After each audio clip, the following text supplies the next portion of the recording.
Ahoj, tu Michal Kopecký a v tomto pokračovaní prvého modulu, ako sa dostať von z kamarátstva, ti prezradím jednoduchú metódu, vďaka ktorej môžeš dosiahnuť úžasné výsledky u žien, je tá, že ju pošleš do kamarátstva ako prvý. A ukážem ti aj, že keď ťa ona poslala prvá do kamarátstva, čo teda býva častejšie, tak ako na to môžeš reagovať ako keď to mám povedať tak ako pán, čiže bude to dať niekoľko konkrétnych odpovedí, ako môžeš reagovať na vetu buďme len kamaráti, tak aby si nepôsobil ako zúfalec, ale dokonca si z tohto mohol vyťažiť viacej. A ukážem ti spôsob, metódu alebo techniku, alebo akokoľvek to nazvem, akým spôsobom môžeš ty poslať ju do kamarátstva prvý a ešte vďaka tomu ťa ona bude trochu viac chcieť. Nedávno mi písal jeden chalan a napísal mi niečo takéto, že keď mi baba priamo napíše, aby som sa na ňu nenamotával, že nevie prečo, ale chlapom sa to pri nej často stáva, že sa na ňu namotajú. Hovorí jedno a myslí si druhé, alebo hovorí úprimne. Kto sa má v tom vyznať? A v tomto videu ti prezradím, ako na takéto ženy reagovať. Pretože ženy ťa budú neustále testovať. A pozrieme sa na nejakú tú hru na kamarátov. Oni ťa budú neustále testovať.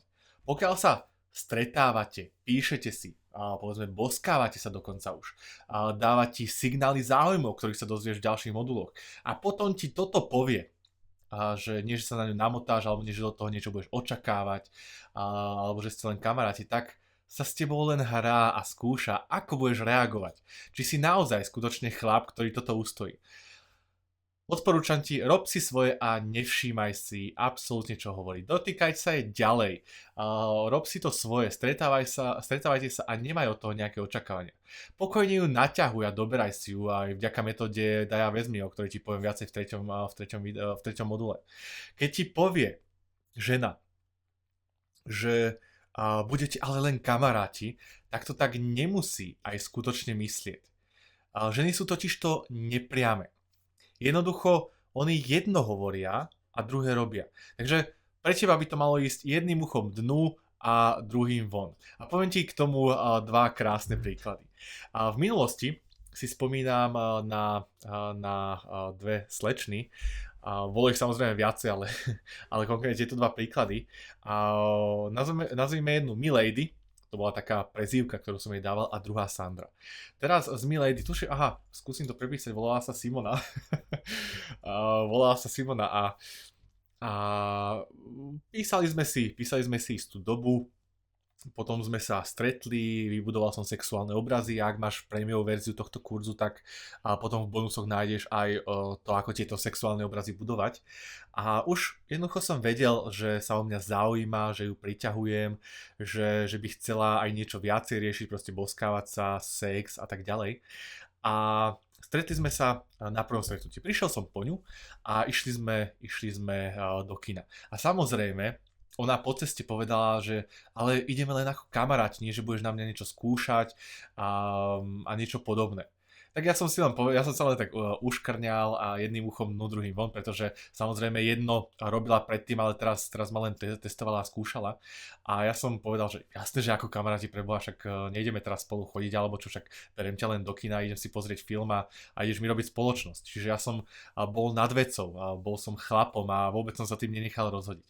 Samozrejme, a potom to dopadlo tak, že po kine, alebo už v kine sme začali niečo riešiť a potom, keď som išiel cestou naspäť ju odviesť, tak pristavil som auto trochu bokom a trochu sme sa doberali, začali sme sa boskávať a ona ešte predtým, ako sme už sa trošku doťahovali v tom kine, tak ešte predtým je opäť, ako som ju viezol domov, že boli sme len ako kamaráti a blablabla. Proste to sú keci, ktoré ženy častokrát teba skúšajú. Alebo Sandra bola ďalšou z takýchto mojich v úvodzovkách kamarátok, ktoré, ktorá mi asi, ja neviem, dvakrát sme spolu spali alebo trikrát a ona mi napísala, že sme dobrí kamaráti a takto, a že jasné, však v pohodičke.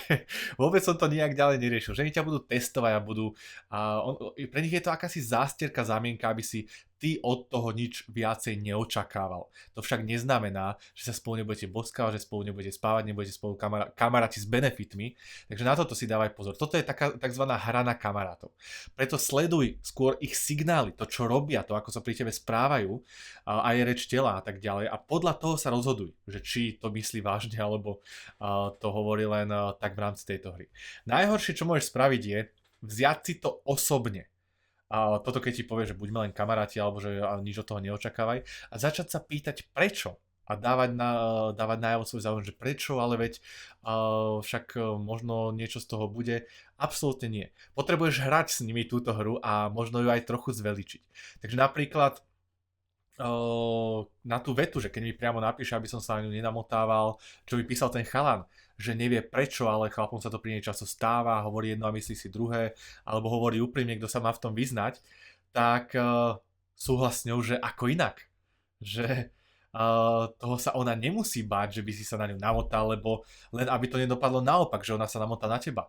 Alebo je na to ju odpinkni. Toto je tá metóda alebo spôsob, akým ju poslať do kamarátstva prvý, keď ti takéto čo len niečo naznačí.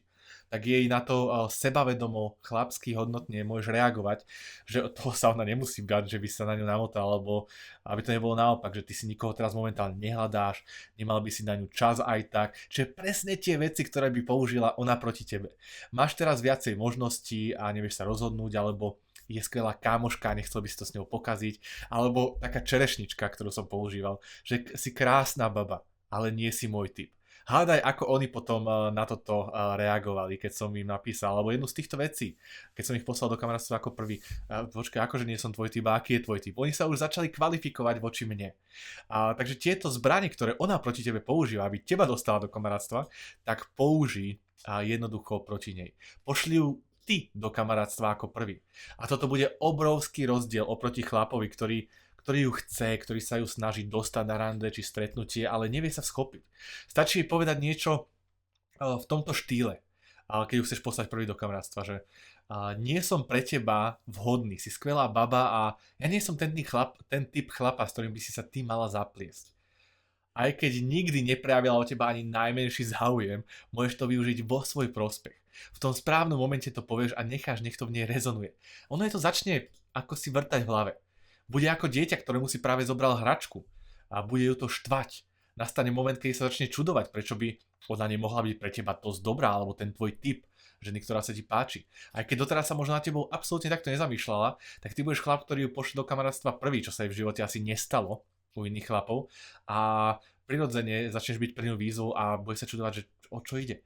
Kľúčovou vecou však je v tomto momente, keď ty posielaš ženu do kamarátstva prvý, aby si ju v tejto pozícii udržal a nenamotal sa na ňu a nepodľahol jej. To teraz neznamená, že ju pošleš do kamarátstva, ona sa začne o teba snažiť a ty podľahneš. Vôbec nie, ty to potrebuješ hrať ďalej. Nemôžeš na ňu nič skúšať. Aj keď bude mať vo vnútri pocit, že si istým spôsobom pre ňu sexuálne a nedostupný, bude vedieť, že ju nevyužiješ a nezneužiješ. Preto sa bude pri tebe cítiť bezpečne. Aj keď bude tvoja kamarátka, bude ťa tak trochu chcieť, tak ťa predstaví pokojne aj svojim kamarátkam, ako je veľmi dobrého kamaráta, ktorý ho stojí za to poznať. A tam máš presne priestor, kde môžeš túto pozíciu využiť. Napríklad Martin, ktorý mi napísal na základe aj toho, že využil tieto moje rady. Len som sa ti chcel poďakovať, s mojou najlepšou kamarátkou som sa už 3-krát vyspal. Niečo sa medzi nami zlomilo a teraz pozor, jej kamoška sa do mňa zalúbila a teraz nám to celé pekne zamotalo. Obidve na seba žiarlia a ja to budem musieť teraz nejako uhrať, aby som nikomu neublížil. A to by ma mrzelo, ale konečne viem ako na ne. Toto je presne ono, o čom hovorím.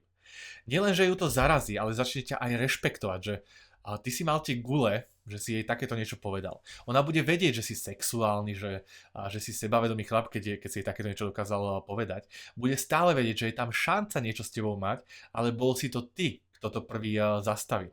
Aký logický dôvod by si pre Boha na takéto niečo mohol mať? Ono je to jednoduché.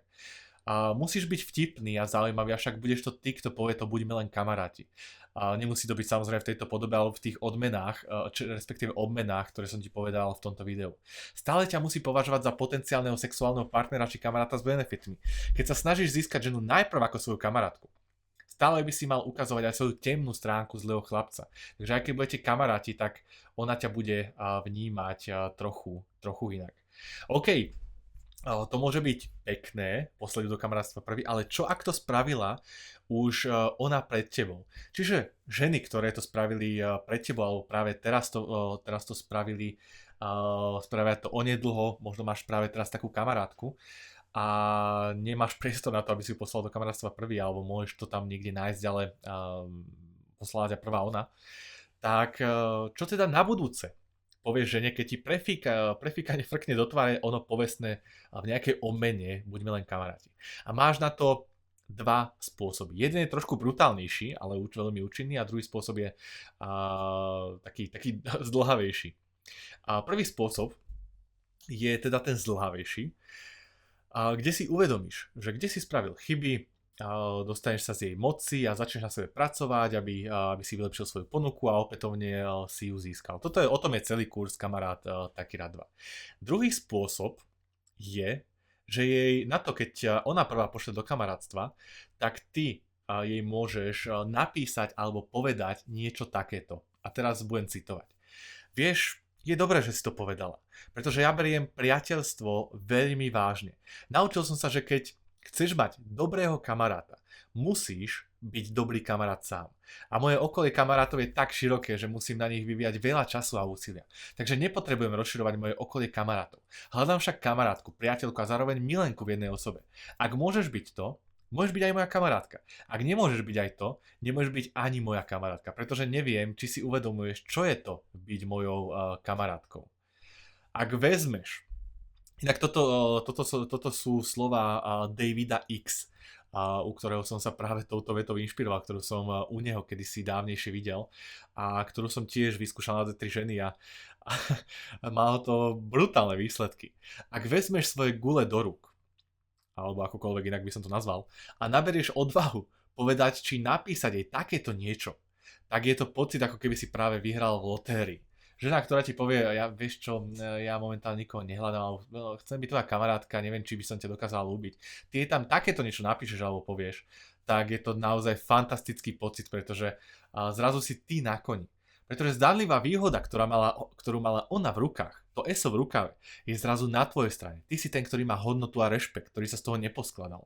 Stav sa, že takéto niečo je ešte nikdy nikto pred tebou nepovedal a nedokázal sa jej postaviť.